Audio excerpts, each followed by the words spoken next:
in helping the needy children. I again thank the Rupalelia Foundation for this golden bursary it has given me. I thank all the media houses for showing me to the people. I thank my parents for raising me. Let them stand up and people see them.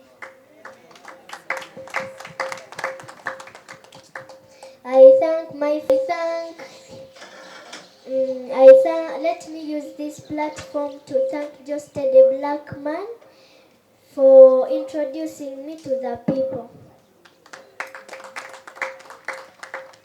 I also thank Mr. Kavuma Dauda, the manager Triplets Ghetto Kids, for helping me and my family.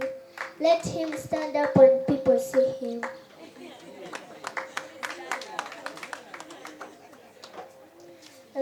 I thank one of my role models, my great friend, who is called Eddie Kenzo Musuza. If he has come, he can stand up and people see him. He's not around, but the manager is around. Okay. I thank my fellow artists who have attended this function.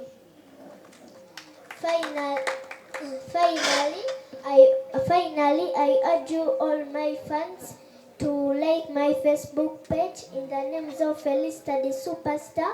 Also to follow me on Instagram in the names of Felista the Superstar.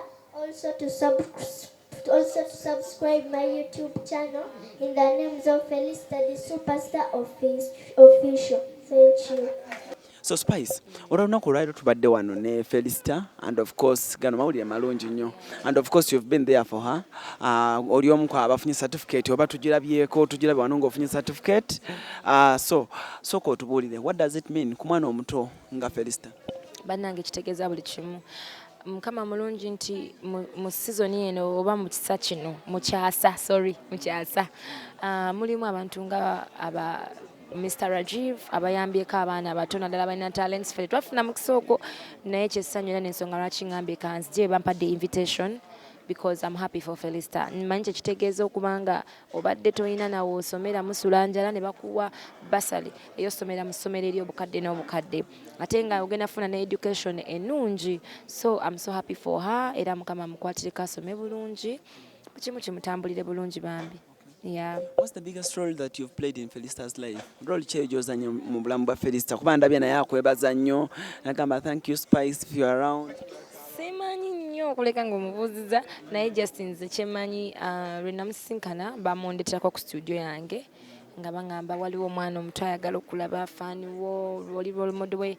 Nasanyuka nnyo era najja ne musinkana mu studio ne muwayo ne offer n'akola akayimba ke bayita wawambye yakakolera mu 32 records bwereere ne mugamba anytime abanga ayagala okola audio ajenga for free akolere mu 32 records.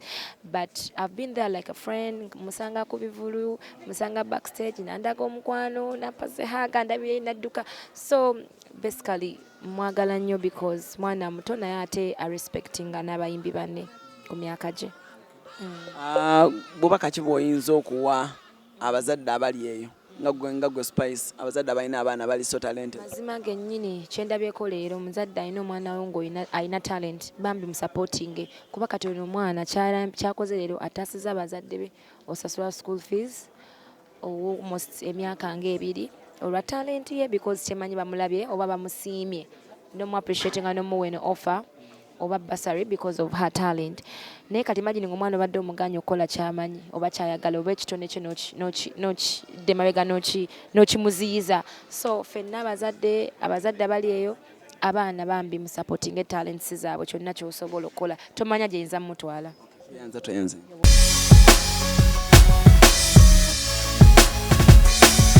Celebrity track.